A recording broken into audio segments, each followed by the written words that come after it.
તો થોળ પક્ષી અભયારણ્ય બન્યું છે ફ્લેમિંગોનું નવું સરનામું યાયાવાર પક્ષીઓની સંખ્યામાં વિક્રમી વધારો થયો છે। મહેસાણાનું ગૌરવ ગણાતું થોળ પક્ષી અભયારણ્ય હાલ વિદેશી મહેમાનોના કલરવથી ગુંજી ઉઠ્યું છે।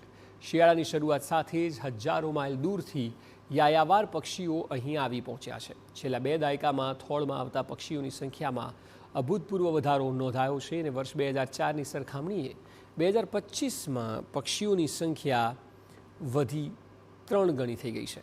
2004માં 18,000 જેટલા પક્ષીઓ નોંધાયા હતા, જ્યારે આ વર્ષે સંખ્યા વધીને 55,000ને પાર પહોંચી છે, જેમાં સૌથી ચોંકાવનારો બદલાવ ફ્લેમિંગો અને કુંજ પક્ષીની સંખ્યામાં જોવા મળ્યો।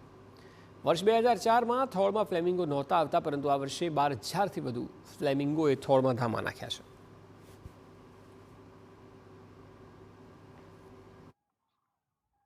બાયનોક્યુલર બધું લઈને આવ્યા હતા, એટલે ખૂબ સરસ મજા આવી।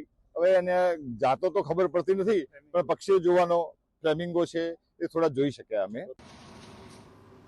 તો થોળમાં હંમેશા બતક અને ગીઝ પક્ષીની પ્રજાતિનું પ્રભુત્વ રહ્યું છે। તેઓ સૌથી વધુ સંખ્યામાં આવતા મહેમાનો છે।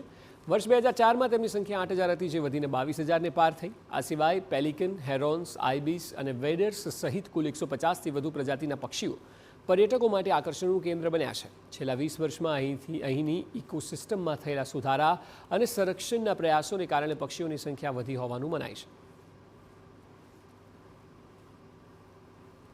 વિદેશથી આવેલા પક્ષીઓ અહીંયા જોવા મળ્યા। જુદા જુદા પક્ષીઓ હતા। ફ્લેમિંગો પણ અમને બાયનોક્યુલરથી અમે જોયું તો અમને જોવા મળ્યા। પક્ષીઓ પણ અમને સારી રીતે અમે જોયા અને અમને ખરેખર આનંદ આવ્યો।